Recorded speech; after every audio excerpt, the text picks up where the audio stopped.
pemahaman agama. Jadi tadi sudah disampaikan bahwa filsafat itu kita anggap sementara penting gitu ya. Nih alasannya ini. Filsafat itu tidak dapat metode epistemologi kata dirinya. Artinya selalu menggali ilmu, mencari asal mula, sumber, ruang lingkup, kompleksitas dan kebenaran dari pengetahuan. Bapak Ibu setuju kan kalau hukum agama Islam itu berasal dari Quran dan Sunnah. Berikutnya adalah ijma, gitu kan? Pertanyaannya, apakah semudah itu kita memahami Al-Quran? Apakah semudah itu memahami Sunnah? Kita memahami hadis apa semudah itu? Ternyata tidak. Saya tadi malam browsing untuk memahami ilmu agama, ilmu Al-Quran, setidaknya perlu 15 kemampuan ilmu. 15 Bu. Jadi kalau misalnya dalam ayat Al-Quran ini tidak semudah itu untuk mengkopas, menerjemahkan. Dan Al-Quran yang sering kita baca seperti ini yang ada terjemahannya itu hanya ahli bahasa. Maksudnya apa? Kita pun sebenarnya tidak tahu. Kemarin Bu Anita bertanya, kenapa dalam Islam itu berbeda-beda gitu ya? Ada NU, ada Muhammadiyah, ada Persis, ada apa lagi? Kenapa mesti beda gitu? Pertama, karena memang Al-Qurannya sama. Bedanya itu adalah beda penafsiran. Kemudian hadisnya sama, periwayatannya berbeda. Nanti hasilnya akan berbeda. Jadi jangan aneh ya. Akan banyak perbedaan, banyak penafsiran. Yang penting kita itu menghormati. Tapi untuk menghormati itu kita harus kembali kepada sistem keilmuannya. Jadi jangan sampai tiba-tiba ada dulu tuh mengaku nabi misalnya kan, menghadis palsu. Nah berarti untuk mengecek semua itu kita berangkat di sini filsafat ilmu. Jadi kalau ada yang menyatakan sesuatu dicek dulu nih, bener enggak gitu kan? Nah itu perlunya filsafat ilmu. Nih dari 15 disiplin ilmu untuk Al-Quran itu pertama ngerti bahasanya, bahasa Arab. Ada ilmu nahu, ada ilmu sorof, ada ilmu semantik atau mantik, ada lagi ilmu makna, ilmu bayan, sampai dengan ilmu hadis fikih, usul fikih sampai wahbi.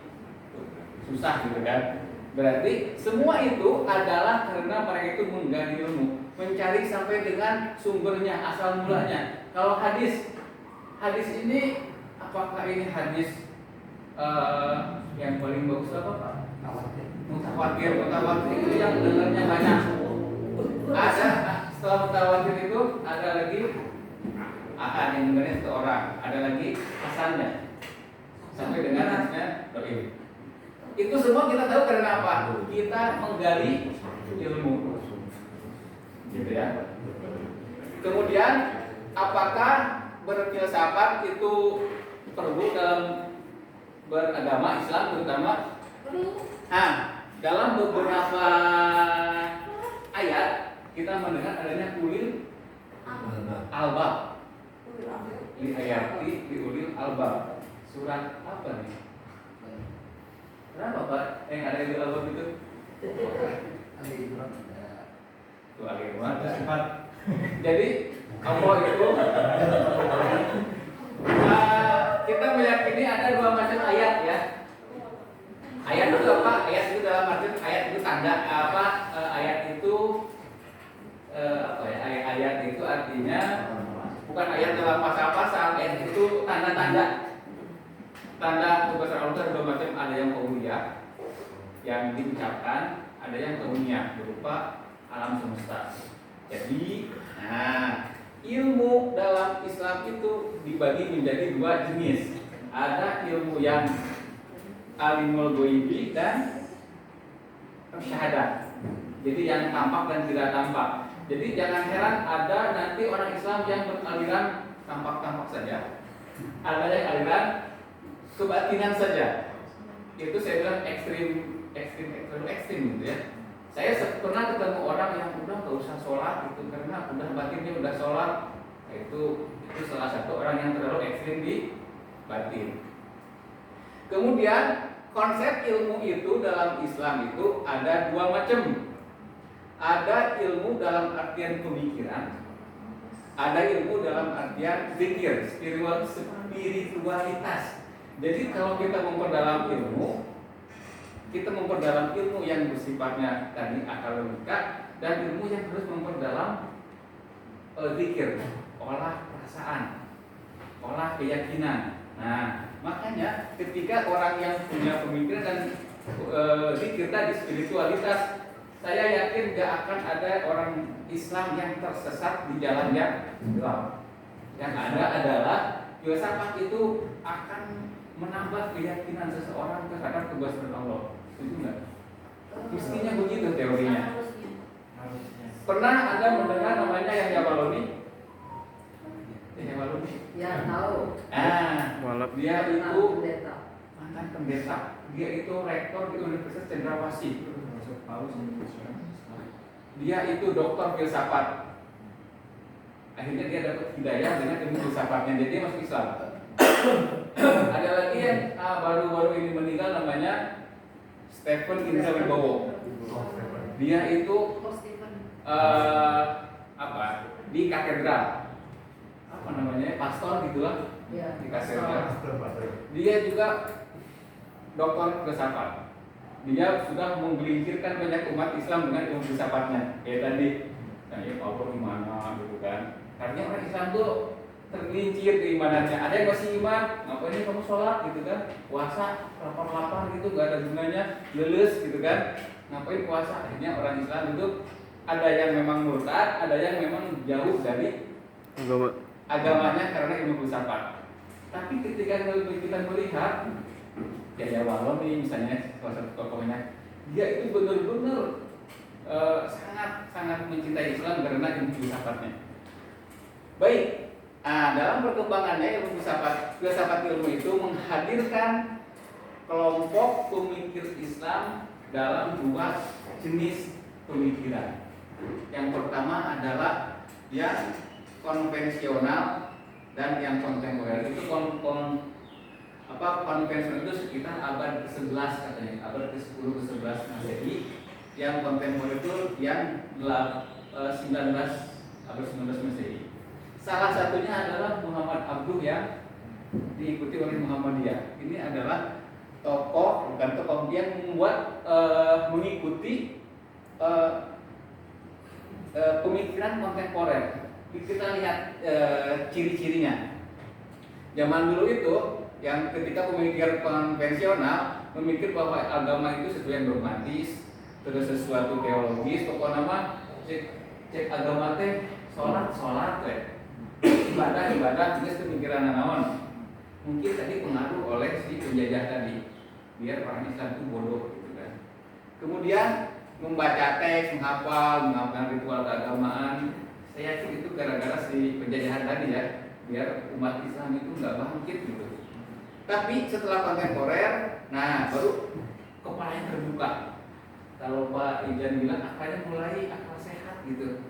Terus ngapain kita mendikotomikan ilmu agama ini ilmu umum? Nah akhirnya ciri-cirinya itu adalah sering berdialog. Jadi ngomongin agama, kita ngomongin tauhid, sebenarnya itu perlu didiskusikan. Jangan menjadi istilah itu jumud ya. Kalau dalam istilah agama jumud itu apa ya? Kaku, beku atau apalah, jumud itu tidak berkembang. Kemudian setelah ini lebih terbuka, berdialog. Kadang tadi kan disinggung juga tuh ada semacam akulturasi pemikiran Barat dengan dunia Islam. Salah satunya saya selalu itu dengan Muhammad Abduh itu, riwayatnya itu dia itu orang Timur Tengah lah, apa Arab atau orang Mesir, dia itu sekolahnya di Eropa. Jadi pemikirannya itu sudah mulai terbuka. Oh Islam ternyata harus maju. Islam itu nggak boleh terbelakang. Islam itu sangat mencintai keilmuan dan kebudayaan. Kemudian berpikir ilmiah. Kemudian berpikir secara objektif. Sebenarnya ketika kita bicara ilmu Al-Quran, ilmu hadis, itu semua adalah ilmu yang ilmiah. Bayangkan kita untuk memahami satu ayat aja, saya sempat baca nih. Fabi ai ala rabbikuma tukadziban. Kira-kira artinya apa? Nikmat mana yang kamu dustakan? Bisa. Bukan. Bukan. Baik.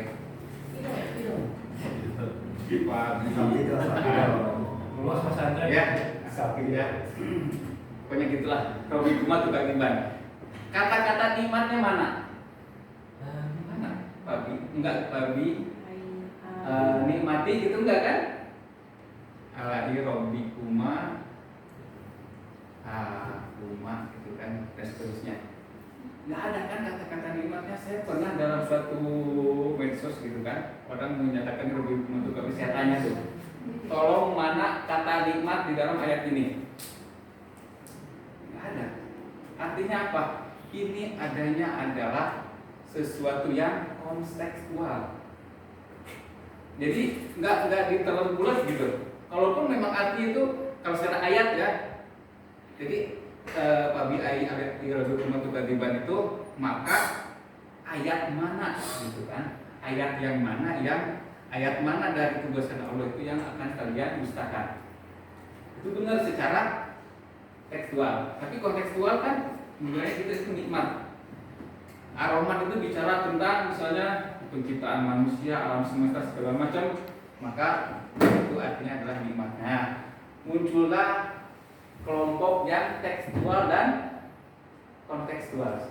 Kita sering menyaksikan yang dalam beragama ya, terutama yang paling heboh itu dalam berkerudung. Ada yang pendukung tekstual, ada yang mendukung kontekstual. Bingung nggak? Kenapa? Nyimak nggak? Nggak nyimak ya? Kalau bagi saya mau tekstual terserah, mau kontekstual terserah, yang penting dia itu bisa menjelaskan. Misalnya nih, ayatnya mana, terus dia tafsirkan, tafsirnya ngambil mengutip dari ahli tafsir yang mana.